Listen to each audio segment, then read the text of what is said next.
সবাইকে স্বাগত দীপ্ত সংবাদের সাথে রয়েছে দোলা ডলরেস। শুরুতেই জানাবো সংবাদ শিরোনাম।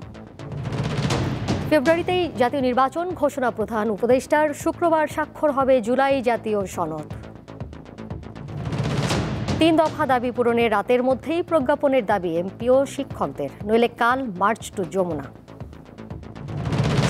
চাকসুতে শান্তিপূর্ণ ভোট গ্রহণের পর চলছে গণনা, প্রায় 70% ভোট পড়েছে, জানালেন সিসি। মিরপুরে নিহতদের মরদেহ হস্তান্তরের আগে ডিএনএ পরীক্ষা, আবাসিকের রাসায়নিক গুদামে ক্ষোভ।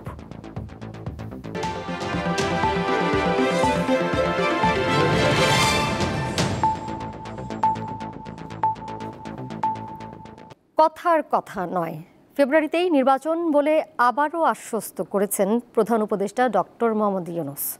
বুধবার জুলাই সনদের বাস্তবায়ন প্রক্রিয়া নিয়ে রাজনৈতিক দলগুলোর সঙ্গে জাতীয় ঐকমত্য কমিশনের জরুরি বৈঠকে তিনি এই মন্তব্য করেন। এদিকে জুলাই জাতীয় সনদ স্বাক্ষরের প্রশ্নে রাজনৈতিক দলগুলোর মধ্যে এখনও রয়েছে মতবিরোধ।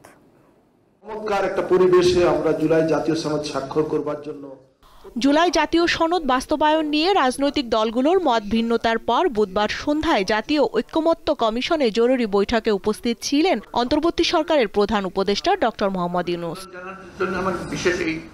এর আগে তার সভাপতিত্বে অনুষ্ঠিত কমিশনের বৈঠকে চূড়ান্ত সিদ্ধান্ত হয় আগামী শুক্রবার জাতীয় সংসদ ভবনের দক্ষিণ প্লাজায় জুলাই জাতীয় সনদ স্বাক্ষর করা হবে। জাতীয় ঐকমত্য কমিশন রাজনৈতিক দল ও জোটগুলোর সঙ্গে জরুরি বৈঠকে প্রধান উপদেষ্টা স্পষ্ট করে বলেন, ফেব্রুয়ারি মাসেই হবে জাতীয় নির্বাচন। ফেব্রুয়ারি মাসে নির্বাচন হবে, এটা এই যে ঐকমত্য কমিশনের যে সনদ, এটা সনদেরই অংশ। বৈঠক শেষে সাংবাদিকদের মুখোমুখি হয়ে বিভিন্ন রাজনৈতিক দলের নেতারা নিজ নিজ অবস্থান জানান। জুলাই জাতীয় সনদে স্বাক্ষর করার সিদ্ধান্ত গ্রহণ করেছি। আগামী 17 তারিখ এই জুলাই জাতীয় সনদ যাতে আমরা সবাই মিলে স্বাক্ষর করতে পারি। নোট অফ ডিফেন্স সহ জুলাই সনদে স্বাক্ষরের কথা জানিয়েছে বিএনপি, তবে জামাত ও এনসিপি নিশ্চিত করেনি। যে সার্বভৌম ক্ষমতার অধিকারী জনগণ যাতে গণভোটের মধ্য দিয়ে এমন একটা এখতিয়ার কর্তৃত্ব দেয় সংসদকে, যাতে করে সেটা বাধ্যবাধকতা থাকে প্রতিপালনে, বাস্তবায়নে, এবং সেটা সাধারণভাবেই কোনো সংশোধনের মতো নয়, সেটাকেই বলা হচ্ছে কনস্টিটিউয়েন্ট পাওয়ার। জুলাই সনদের বিষয়ে আমরা স্বাক্ষর করব কি করব না, সেই বিষয়গুলোকে আমরা বিবেচনাধীন রেখেছি এই শর্তের উপরে যে কমিশন এবং সরকার জুলাই সনদ বাস্তবায়নের বিষয়ে জাতির কাছে ক্লিয়ার রুটম্যাপ তারা উপস্থাপন করবে। গণভোট আগে হতে হবে নভেম্বরে, আমরা সাজেস্ট করেছি। মাত্র একদিন বাকি আছে, ওই দিন গেলেই ইনশাআল্লাহ দেখে ফেলবেন। তবে জুলাই সনদে স্বাক্ষর না করার সিদ্ধান্ত নিয়েছে বাম জোটের নেতারা। তারা আমন্ত্রণ জানিয়েছে বেছে বেছে, তারা জানে আমাদের পয়েন্ট। এখন পর্যন্ত যে অবস্থা আছে আমরা স্বাক্ষর করার মতো অবস্থায় নেই। রাজনৈতিক ঐক্যের প্রতীক হিসাবে শুক্রবার অনুষ্ঠানকে উৎসবমুখর করার প্রস্তুতি নিয়েছে সরকার। স্বস্তিকা সিংহ, দীপ্ত সংবাদ, ঢাকা। ত্রয়োদশ জাতীয় সংসদ নির্বাচনের প্রস্তুতি সম্পর্কে জানতে সিইসির সাথে সাক্ষাৎ করেছেন অস্ট্রেলিয়ার আন্তর্জাতিক উন্নয়ন বিষয়ক মন্ত্রী ডক্টর অ্যান অ্যালি। বুধবার বিকালে রাজধানীর আগারগাঁও নির্বাচন ভবনে অস্ট্রেলিয়ার মন্ত্রী, রাষ্ট্রদূত সহ 5 সদস্যের প্রতিনিধি দল সিইসির সাথে সাক্ষাৎ করেন। পরে ইসি সচিব আক্তার আহমেদ জানান, সৌজন্য সাক্ষাতে অস্ট্রেলিয়ার মন্ত্রী অ্যান অ্যালি ত্রয়োদশ সংসদ নির্বাচনের সার্বিক বিষয় জানতে চেয়েছেন। বিশেষ করে তথ্য প্রযুক্তির অপব্যবহার রোধে কাজ করতে আগ্রহী অস্ট্রেলিয়া। প্রয়োজন হলে বাংলাদেশও এই বিষয়ে অস্ট্রেলিয়ার সহায়তা চাইতে পারে।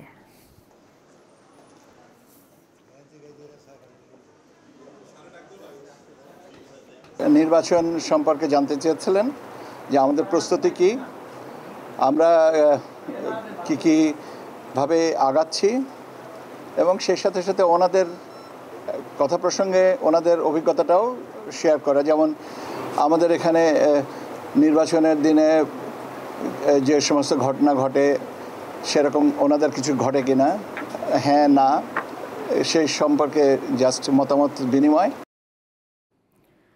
বাড়ি ভাড়া বৃদ্ধি সহ 3 দফা দাবি আদায় না হওয়া পর্যন্ত আন্দোলন চালিয়ে যাওয়ার ঘোষণা দিয়েছেন এমপিওভুক্ত শিক্ষকরা। আজকের মধ্যে দাবি মেনে প্রজ্ঞাপন জারি না করলে আগামীকাল মার্চ টু যমুনা কর্মসূচি পালনের ঘোষণা দিয়েছেন তারা। দাবি আদায় না হওয়া পর্যন্ত দেশব্যাপী সব শিক্ষা প্রতিষ্ঠানের ক্লাস ও পরীক্ষা বন্ধ থাকবে।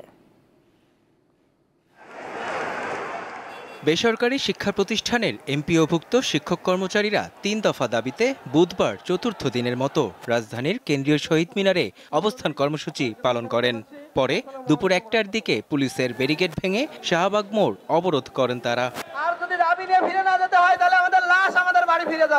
আন্দোলনকারী শিক্ষকরা জানান, দীর্ঘদিন ধরেই তাদের ন্যায্য দাবি উপেক্ষিত হয়ে আসছে। সরকার তাদের দাবিগুলো আমলে নিচ্ছে না বলেই তারা রাজপথে নামতে বাধ্য হয়েছেন।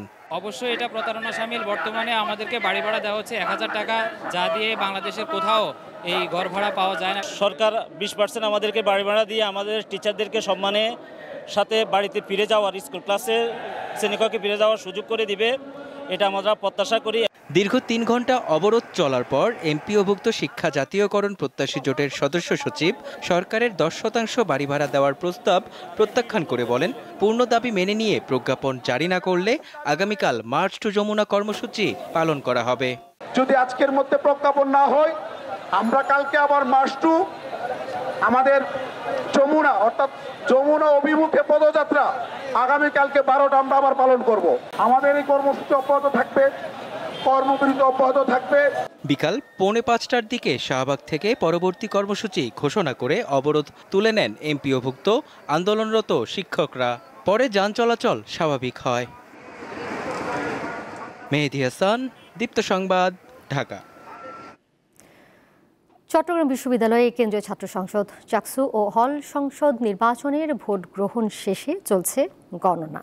ভোট গ্রহণ শেষে একটি প্যানেল সুনির্দিষ্ট 14টি অভিযোগ তুলে ভোট বর্জনের ঘোষণা দিয়েছে। বুধবার সকাল 9টায় চট্টগ্রাম বিশ্ববিদ্যালয় ক্যাম্পাসের 5টি অনুষদ ভবনে স্থাপিত বুথে ভোট গ্রহণ শুরু হয়। বিরতিহীনভাবে চলে বিকাল 4টা পর্যন্ত। প্রধান নির্বাচন কমিশনার মোহাম্মদ মনিরুদ্দিন সাংবাদিকদের জানিয়েছেন, ভোট গ্রহণ শান্তিপূর্ণ ও সুষ্ঠু পরিবেশে শেষ হয়েছে। ভোট পড়েছে প্রায় 70%।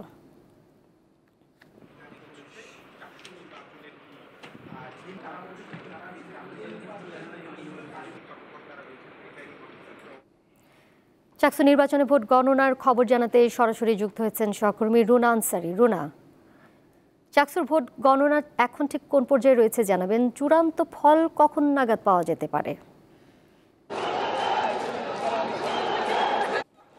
ডোলা, এখন পর্যন্ত আমরা শুধু হল সংসদের 2টি কেন্দ্রের ফলাফল আমরা জেনেছি, তবে এটি হচ্ছে কোনো ঘোষণা নয়। আমরা আমাদের বিভিন্ন মাধ্যমে জেনেছি, সেখানে 2টি হলে ফলাফল গণনা শেষ হয়েছে। সেখানে একটিতে ছাত্রদলের প্যানেলের যে ভিপি সে এগিয়ে আছে, আর একটিতে ছাত্র শিবিরের ভিপি পদে যে সে এগিয়ে আছে। অন্যান্য হলগুলোর ফলাফল কিন্তু এখনও পাওয়া যায়নি, এবং কখন নাগাদ আসলে ফলাফল যাবে সেই বিষয়ে কিন্তু নিশ্চিত করে নির্বাচন কমিশনের পক্ষ থেকে কোনো ধরনের তথ্য আমাদেরকে এখনো পর্যন্ত জানাননি। আমরা দেখছি এখানে, আপনি নিশ্চয়ই আমাদের ক্যামেরা এখানে মনিটরে দেখছেন, যে 2টি হলের যে ভোট গণনা শেষ, সে হল 2টো খালি এবং আরেকটিতে চলছে। এগুলো এখন পর্যন্ত চলছে হল সংসদগুলোর। চাকসুর যে কেন্দ্রীয় চাকসুর সংসদে, সেগুলোর কিন্তু এখনো পর্যন্ত গণনা শুরু হয়নি, এবং কবে নাগাদ শেষ হবে সেটি আসলে নিশ্চিত করে বলা যাচ্ছে না।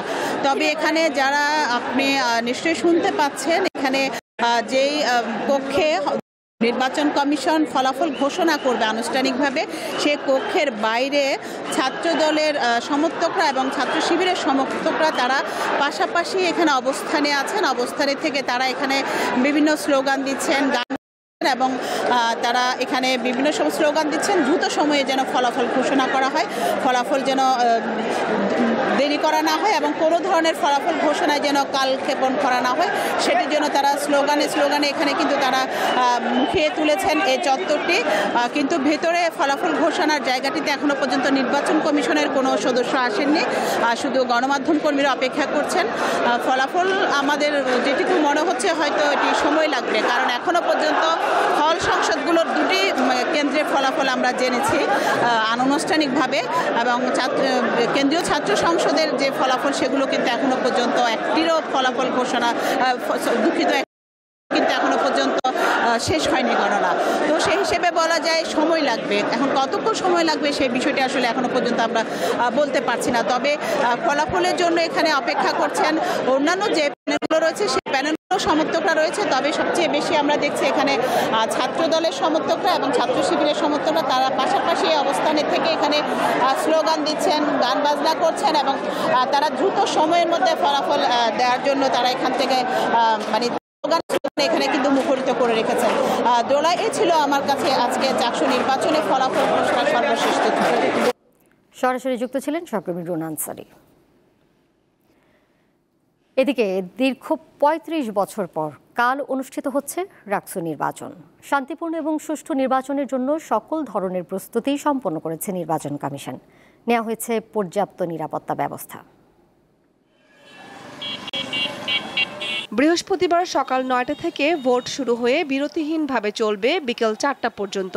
যে কোনো ধরনের অপ্রীতিকর পরিস্থিতি ঠেকাতে নিরাপত্তা বাড়ানো হয়েছে পুরো ক্যাম্পাসে। ভোটের পরদিন পর্যন্ত ক্যাম্পাসে মোতায়েন থাকবে ২৩০০ পুলিশ সদস্য, ১২ প্লাটুন র্যাব ও ৬ প্লাটুন বিজিবি। রয়েছে সিসিটিভি ক্যামেরা। আমাদের কোথায় কোথায় আমাদের ঝুঁকি আছে সেগুলো আমরা পর্যালোচনা করে আমরা নিরাপত্তা পরিকল্পনা আমরা ইতিমধ্যে প্রণয়ন করেছি। একটা ডিউটি চলতেছে আলাদা প্রোগ্রামে, আগামী 2 দিন আরেকটা প্রোগ্রামে আমাদের ডিউটি চলবে। পুরো প্রস্তুত ১৭টি ভোট কেন্দ্রে ৯৯০টি বুথ। ভোটের দিন সকালে সব কেন্দ্রে পৌঁছে যাবে ব্যালট পেপার ও নির্বাচনী সরঞ্জাম। ভোট গ্রহণ অনুষ্ঠিত হবে 9টি একাডেমিক ভবনে স্থাপিত 17টি ভোট কেন্দ্রে। ভোট শুরু হবে সকাল 9টায় এবং ভোট শেষ হবে বিকাল 4টায়। রাকসু ও সিনেট প্রতিনিধি নির্বাচনে ৩০৫ জন প্রার্থী অংশ নেবেন। এদের মধ্যে রাকসুতে ২৪৭ জন ও সিনেট প্রতিনিধিতে 58 জন প্রার্থী প্রতিদ্বন্দ্বিতা করছেন, আর হল সংসদে ৫৫৫ জন প্রার্থী প্রতিদ্বন্দ্বিতা করছেন। মোট ভোটার ২৮,৯০১ জন। রাজশাহী বিশ্ববিদ্যালয়ের সর্বশেষ নির্বাচন হয়েছিল ১৯৮৯ সালে। দীপ্ত, বার্তা কক্ষ। পরের প্রসঙ্গে যাচ্ছি। রাজধানীর মিরপুরে রাসায়নিক গুদামের আগুনে নিহত ১৬ জনের মরদেহ হস্তান্তরে ডিএনএ পরীক্ষার উদ্যোগ নিয়েছে ঢাকা মেডিকেল কর্তৃপক্ষ ও পুলিশ। বুধবার ঘটনাস্থল পরিদর্শনকালে সমাজ কল্যাণ উপদেষ্টা শারমিন এস মুর্শিদ জানান, আবাসিক এলাকায় এমন নৈরাজ্য চলতে পারে না। কেউ কাঁদছেন, কেউ নির্বাক তাকিয়ে আছেন অবাক দৃষ্টিতে। কারো হাতে বাবার ছবি, কারো হাতে মেয়ের শেষ আলোকচিত্র। মিরপুরের অগ্নিকাণ্ড কেড়ে নিয়েছে কয়েকটি পরিবারের সর্বস্ব। 8টা বাজার 5 মিনিট আগে আমি ওভারটাইম কইরাম। আমি কই বাবা যা সুস্থ মতো যাইবে, সুস্থ মতো রাইবে। ঢাকা মেডিকেল কলেজ হাসপাতালের মর্গে বুধবার সকাল থেকেই ভিড়। কেউ মরদেহ চিনতে পেরেছেন, কেউ পারছেন না। কালকে রাত্রে যে কটা লাশ আসছিল ওই জায়গায় দেখছি, ওই জায়গায় পাই না, আর এখন যে কটা আছে এইগুলো দেখছি। যে কাপড়টা গায়ে দিয়ে আইছি ওই কাপড়ের একটা টুকরা লাগিয়ে রয়েছে, এই জন্য চিনছি আমরা। অগ্নিকাণ্ডের এই ঘটনায় এ পর্যন্ত উদ্ধার হয়েছে 16টি মরদেহ। এর মধ্যে 9 জন পুরুষ, 7 জন নারী। ফরেনসিক ও সিআইডি কর্মকর্তারা মরদেহ শনাক্তে কাজ করছেন। শনাক্তের পর জেলা প্রশাসনের মাধ্যমে মরদেহ হস্তান্তর করা হবে। আমরা ডেড বডিগুলোকে প্রিজার্ভ করেছি এবং আমরা চেষ্টা করব যত দ্রুত সম্ভব এগুলো তাদের আত্মীয় স্বজন, প্রশাসনের বা পুলিশের সহায়তায় তাদের কাছে হস্তান্তর করতে। অগ্নিকাণ্ডের ঘটনাস্থল সেই রাসায়নিক কারখানা থেকে বুধবারও ধোঁয়া বের হতে দেখা যায়। ফায়ার সার্ভিস বলছে, গোডাউনে যে পরিমাণ কেমিক্যাল রয়েছে তা অপসারণ করতে দীর্ঘ সময় লাগতে পারে। কেমিক্যালের যে আগুনটা আছে এটা সময় লাগবে। বিভিন্ন প্রকার মাল্টিপারপাস যে কেমিক্যালগুলো আছে সেখান থেকে বিভিন্ন ধরনের টক্সিক গ্যাস তৈরি হইতেছে, যেটা বাতাসের সাথে মিশে গেছে। বুধবার দুপুরে ঘটনাস্থল পরিদর্শন করেন সমাজ কল্যাণ উপদেষ্টা শারমিন এস মুর্শিদ। পরে গণমাধ্যমকে তিনি বলেন, আবাসিক এলাকায় এমন নৈরাজ্য চলতে পারে না। অতি সত্বর জরুরিভাবে দরকার এগুলোকে চিহ্নিত করে এগুলোকে উৎখাত করা, যাতে জনবহুল এলাকা থেকে এগুলো বের হয়ে যায়, এবং যদি পলিসি পরিবর্তন লাগে তাহলে পলিসি পরিবর্তন করতে হবে। মঙ্গলবার বেলা 11:40 মিরপুর রূপনগর এলাকার শিয়ালবাড়িতে একটি রাসায়নিক গুদামে অগ্নিকাণ্ডের ঘটনা ঘটে। কেমিক্যালের তেজস্ক্রিয়তার কারণে এখন পর্যন্ত গোডাউনের ভিতরে প্রবেশ করতে পারেনি ফায়ার সার্ভিসের সদস্যরা। ঘন বসতিপূর্ণ এলাকায় এমন গোডাউনের কারণে অকালে ঝরে গেল 16টি তাজা প্রাণ। তাই অনুমোদনহীন এমন গোডাউনের মালিকদের বিরুদ্ধে ব্যবস্থা নেওয়ার দাবি স্থানীয়দের। হেদায়েতুল্লাহ সীমান্ত, দীপ্ত সংবাদ, রূপনগর, মিরপুর, ঢাকা। জুলাই গণ অভ্যুত্থানে শেখ হাসিনার নির্দেশেই আন্দোলনকারীদের উপর মারণাস্ত্র ব্যবহার করা হয়েছে। বুধবার ট্রাইব্যুনালে যুক্তিতর্ক উপস্থাপনের সময় এই কথা জানান চিফ প্রসিকিউটর। এদিকে আওয়ামী লীগ সরকারের সাবেক মন্ত্রী এমপি সহ ৪৫ জনের বিরুদ্ধে দায়ের হওয়া মামলার তদন্ত প্রতিবেদন ৮ ডিসেম্বরের মধ্যে দাখিলের নির্দেশ দিয়েছে ট্রাইব্যুনাল। ভরসা ছিলেন নূর, পুলিশের গুলি পিঠে লেগে বুক দিয়ে বেরিয়ে যায়। ছেলের মৃত্যু সংবাদ শুনে স্ট্রোক করেন মা। ক্ষমতাচ্যুত প্রধানমন্ত্রী শেখ হাসিনা ও সাবেক স্বরাষ্ট্রমন্ত্রী আসাদুজ্জামান খান কামাল সহ ৩ আসামির বিরুদ্ধে করা মানবতা বিরোধী অপরাধের মামলায় বুধবার চতুর্থ দিনের মতো যুক্তিতর্ক উপস্থাপন করে প্রসিকিউশন। গত ৩ দিন এই মামলার পটভূমি ও সাক্ষীদের জবানবন্দি বিশ্লেষণ করেন চিফ প্রসিকিউটর। এই মামলায় ৫টি অভিযোগের দ্বিতীয়টির বিষয়ে তুলে ধরেন তিনি। শেখ হাসিনার প্রামাণ্য কণ্ঠস্বরের সাথে বিতর্কিত কণ্ঠস্বরের মিল আছে। চিফ প্রসিকিউটর দাবি করেন, জুলাই আন্দোলনে শেখ হাসিনার সরাসরি নির্দেশেই যে হত্যাকাণ্ড ঘটেছে তা প্রমাণে সক্ষম হয়েছে প্রসিকিউশন। এই অপরাধগুলো ছিল ওয়াইড স্প্রেড এবং সিস্টেম্যাটিক। আন্তর্জাতিক আইন অনুযায়ী, দেশীয় আইন অনুযায়ী একটা অপরাধকে মানবতা বিরোধী অপরাধ হওয়ার জন্য ওয়াইড স্প্রেড এবং সিস্টেম্যাটিক হওয়ার যে শর্ত, সেটি যে পরিপূর্ণভাবে এই মামলায় প্রমাণিত হয়েছে বা শর্তগুলো পূরণ হয়েছে, সেগুলো আমরা দেখিয়েছি। তিনি জানান, শুধু দেশে নয়, আন্তর্জাতিক আদালতেও শেখ হাসিনার বিরুদ্ধে মানবতা বিরোধী অপরাধ প্রমাণের যথেষ্ট তথ্য উপাত্ত আদালতের কাছে উপস্থাপন করেছে প্রসিকিউশন। আমাদের ডকুমেন্টারি এভিডেন্স দেখিয়েছি, পত্রপত্রিকার রিপোর্ট দেখিয়েছি, অজস্র ভিডিও ফুটেজ, বিস্তারিত প্রমাণ এতটাই অকাট্যভাবে তুলে ধরা হয়েছে যে এই এভিডেন্স দিয়ে আন্তর্জাতিক কোনো আদালত হোক, বিশ্বের যে কোনো দেশের যে কোনো আদালতে তোলা হোক, অকাট্যভাবে এই অপরাধীদের, এই আসামিদের অপরাধ প্রমাণিত হবে। এদিন জুলাই মানবতা বিরোধী অপরাধের মামলায় আনিসুল হক, দীপু মনি, আমির হোসেন আমু, সালমান এফ রহমান ও জুনায়েদ আহমেদ পলক সহ ১৭ জন মন্ত্রী প্রতিমন্ত্রীকে ট্রাইব্যুনালে হাজির করা হয়। এই মামলায় তদন্ত প্রতিবেদন দাখিলের জন্য ৮ ডিসেম্বর পর্যন্ত সময় দিয়েছে ট্রাইব্যুনাল। মাহিদুর রহমান, দীপ্ত সংবাদ, ঢাকা। বাংলাদেশে কাজ করতে আসা বিদেশিদের জন্য ভিসা নীতিমালা তৈরি করা হচ্ছে বলে জানিয়েছে বিনিয়োগ উন্নয়ন কর্তৃপক্ষ বিডা। বিদেশিদের জন্য জাতীয় নিরাপত্তা যেন বিঘ্নিত না হয়, সেদিকে খেয়াল রাখা হবে। বুধবার বিদেশিদের কাজের অনুমোদন এবং নিরাপত্তা ছাড় বিষয়ক কর্মশালায় এসব কথা বলেন বিডার নির্বাহী চেয়ারম্যান। সরকারি বিভিন্ন উন্নয়ন প্রকল্প এবং বেসরকারি খাতে কাজ করছে বেশ কয়েক লাখ বিদেশি। এদের তথ্য ও পরিসংখ্যান সঠিকভাবে জানা নেই। আর এসব বিষয় এখন থেকে নিয়মতান্ত্রিক এবং নিয়ন্ত্রিত করতে চলতি মাস থেকে বিদেশি বিনিয়োগকারী এবং কর্মীদের কাজ এবং নিরাপত্তা ছাড় অনলাইনে দেয়া শুরু করেছে বাংলাদেশ বিনিয়োগ উন্নয়ন কর্তৃপক্ষ বিডা। বুধবার বিনিয়োগ ভবনে এক কর্মশালায় বিডা চেয়ারম্যান বলেন, সমন্বয়হীন এই কাজকে শৃঙ্খলায় আনতে এবার ভিসা নীতিমালা করা হচ্ছে। তিনি জানান, কাজ শেষে বিদেশিরা যেন নির্ধারিত সময় নিজ দেশে ফিরে যায়, সেটাও নজরে রাখা হবে। ভিসার যে নীতিমালা, সেটা নিয়ে তো একটা বড় কাজ হচ্ছে। ভিসা ফিটাকে ডিজিটালাইজ করার চেষ্টা করা হচ্ছে, যাতে অনলাইনে পেমেন্ট করে ফেলা যায়, তাহলে আসলে একটা ধাপ কমে যাবে। অনেকে বিদেশি ভ্রমণ ভিসায় বাংলাদেশে এসে তা কর্ম ভিসায় পরিবর্তন করে নেয়। এটা বন্ধ করা প্রয়োজন বলে জানান অতিরিক্ত স্বরাষ্ট্র সচিব। বিজনেস ভিসায় এসে পরবর্তীতে তারা কর্ম ভিসায় রূপান্তরিত করে। এটা কিভাবে একটু ট্যাগেল দেওয়া যায়, এই বিষয়টাও একটু আলোচনার বা নজর দেওয়ার দাবি রাখে। কাজের অনুমোদন প্রাপ্ত বিদেশিরা যেন ভালো পরিবেশে থাকতে পারে, সে বিষয়টি বিবেচনা করার পরামর্শ দেন আলোচকরা। দেশের উন্নয়নের স্বার্থে। শাহরিয়ার ইমন, দীপ্ত সংবাদ, ঢাকা। দেশের রপ্তানি পণ্যে বৈচিত্র্য আনার কোনো চেষ্টাই যেন কাজে আসছে না। এমনকি সরকারের উদার প্রণোদনা নীতি থাকা সত্ত্বেও রপ্তানি এখনও কয়েকটি নির্দিষ্ট পণ্য ও বাজারের উপরই বেশি নির্ভরশীল। পাশাপাশি ভূ অর্থনৈতিক সমীকরণ আরও জটিল করে তুলেছে দেশের রপ্তানি খাত। বর্তমানে দেশের মোট রপ্তানি আয়ের ৮২%-এরও বেশি আসে তৈরি পোশাক খাত থেকে, যার ২/৩ বেশি দখলে ইউরোপীয় ইউনিয়ন ও যুক্তরাষ্ট্রের বাজার। সদ্য সমাপ্ত ২০২৪-২৫ অর্থবছরে রেকর্ড $৪৮ বিলিয়ন বেশি রপ্তানির মধ্যে এই দুই অঞ্চলে রপ্তানির পরিমাণ সামান্য কমে দাঁড়ায় ৬২%, যা ৩ বছর আগে ছিল ৬৫%। তথ্যপাত্য বিশ্লেষণে দেখা যায় রপ্তানিতে ৮ পণ্যের অবদানই বেশি। এগুলো হচ্ছে তৈরি পোশাকের নিট বা গেঞ্জি জাতীয় পণ্য, ওভেন বা শার্ট প্যান্ট জাতীয় পণ্য, হোম টেক্সটাইল, কৃষিজাত পাট ও পাটজাত পণ্য, চামড়া ও চামড়াজাত পণ্য ও পাদুকা, হিমায়িত ও জীবন্ত মাছ এবং প্রকৌশল পণ্য।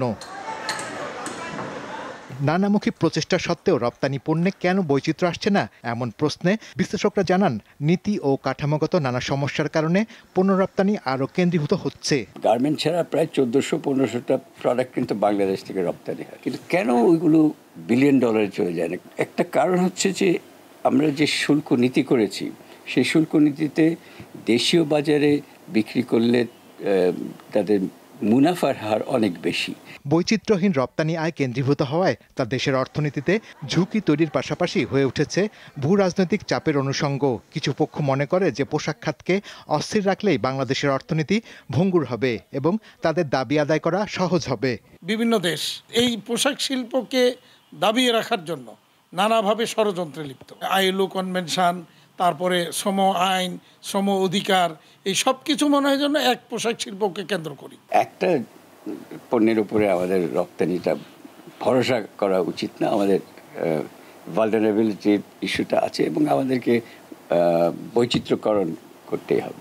অর্থনীতিবিদদের মতে স্বল্পোন্নত দেশ থেকে উত্তরণের পর বাংলাদেশ আর আগের মতো শুল্ক সুবিধা পাবে না।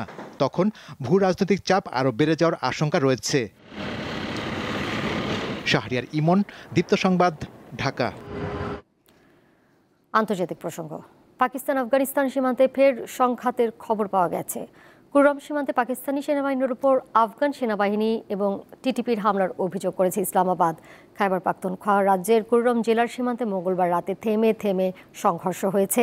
এতে আফগান সেনাবাহিনীর 4টি সীমান্ত চৌকি এবং 6টি ট্যাঙ্ক ধ্বংস হয়েছে বলে দাবি করেছে পাকিস্তানের সেনাবাহিনী।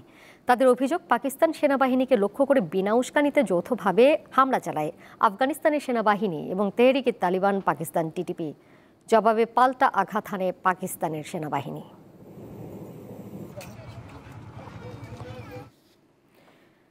20 জন ইসরায়েলি জিম্মিকে মুক্তি দেওয়ার পর মার্কিন প্রেসিডেন্ট ডোনাল্ড ট্রাম্প গাজা চুক্তির দ্বিতীয় ধাপ শুরুর ঘোষণা দিয়েছেন।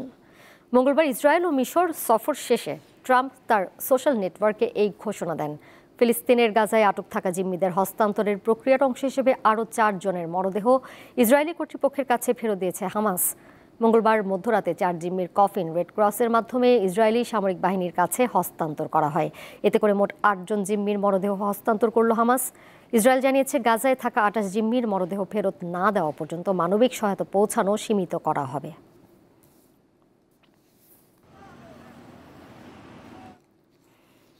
জানিয়ে দিব খেলার খবর। আফগানিস্তান সিরিজ শেষে 2 ধাপে দেশে এসেছে বাংলাদেশ ক্রিকেট দল। বুধবার সন্ধ্যায় প্রথম ধাপে দেশে ফেরেন তানজিম সাকিব, নুরুল হাসান সোহান, মুস্তাফিজুর রহমান, রিশাদ হোসেন, তাহিদ হৃদয় এবং Taskin Ahmed. Head coach Phil সিমন্সও ফিরেছেন একই ফ্লাইটে। দ্বিতীয় ধাপে রাতে ঢাকায় ফিরেছেন দলের বাকি ক্রিকেটাররা। দেশে ফিরে বিশ্রামের সুযোগ পাচ্ছেন না ক্রিকেটাররা। 18 অক্টোবর থেকে শুরু হওয়া 3 ম্যাচের ওয়ানডে সিরিজের জন্য প্রস্তুতি শুরু করবে স্বাগতিকরা। ঢাকায় পৌঁছেছে ওয়েস্ট ইন্ডিজ দল। বৃহস্পতিবার মিরপুর স্টেডিয়ামে প্রথম দিনের অনুশীলনে মাঠে নামবে তারা।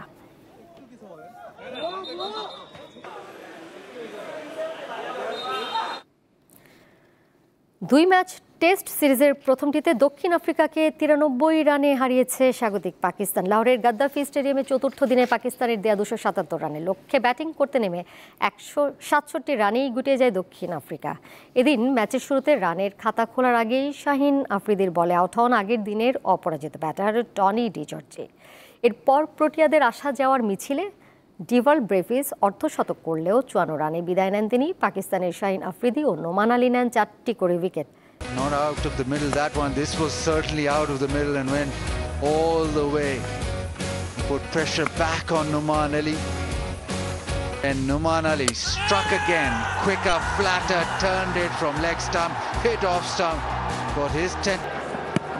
Oh, swings back in front. Yes, Shaheen Shah. Oh, yes. Beautifully bowled, and that is Pakistan's top order and late middle order, and so almost a perfect hand. বৃষ্টিতে ভেসে গেছে নারী ওয়ানডে বিশ্বকাপের আরও একটি ম্যাচ। কলম্বোর প্রেমাদাসা স্টেডিয়ামে মুখোমুখি হওয়া ইংল্যান্ড পাকিস্তানের ম্যাচটি পরিত্যক্ত হয়েছে 2 দফা বৃষ্টির কারণে। টস হেরে আগে ব্যাট করতে নামা ইংল্যান্ড 25 ওভারে 7 উইকেটে 92 রান তোলার পর শুরু হয় বৃষ্টি। 3 ঘন্টারও বেশি সময় বন্ধ থাকে খেলা। দীর্ঘ বিরতির পর আবারও খেলা শুরু হলে ম্যাচের দৈর্ঘ্য কমিয়ে আনা হয় 31 ওভারে। তাতে 9 উইকেট 133 রান সংগ্রহ করে ইংলিশ কন্যারা। তবে ডাকওয়ার্থ লুইস পদ্ধতিতে পাকিস্তান নারী দলের লক্ষ্য দাঁড়ায় 113 রানে। 6 ওভার 4 বলে বিনা উইকেটে 31 রান তোলে তারা। দ্বিতীয় দফায় আবারও বৃষ্টি শুরু হলে ম্যাচ পরিত্যক্ত ঘোষণা করা হয়।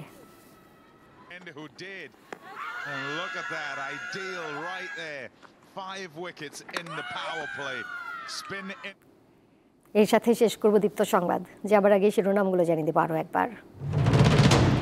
ফেব্রুয়ারিতেই জাতীয় নির্বাচন ঘোষণা প্রধান উপদেষ্টার। শুক্রবার স্বাক্ষর হবে জুলাই জাতীয় সনদ।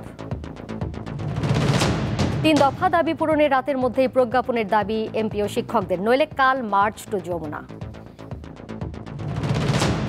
চাকসুতে শান্তিপূর্ণ ভোট গ্রহণের পর চলছে গণনা, প্রায় 70% ভোট পড়েছে জানালেন সিসি। মিরপুরে নিহতদের মরদেহ হস্তান্তরের আগে ডিএনএ পরীক্ষা, আবাসিকের রাসায়নিক গুদামে ক্ষোভ।